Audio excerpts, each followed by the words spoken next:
কি গো, তোমরা কি রান্না করলে আজকে? দেখো, আমি আজকে রান্না করলাম, সকাল সকাল রান্না করে নিয়েছি। এই যে সকাল খাবার নিচ্ছি। প্রথমে ভাত, অনেক ক্ষুধা লেগে গেছে, তাই ভাবছি যে তাড়াতাড়ি খেয়ে নেবো আজকে।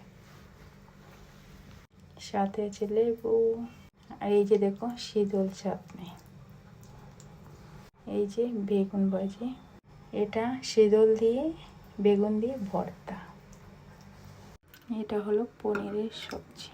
অল্প পনিরের সবজি নিলাম, সাথে পানিলাউ দিয়ে ডাল দিয়ে রান্না করেছি, তারপরে এটা ডাল নিলাম। তো আজকে সকালের খাবার এটা, আজকে সকালের খাবার এগুলি বন্ধুরা। তোমরা কে কী দিয়ে খেয়েছো?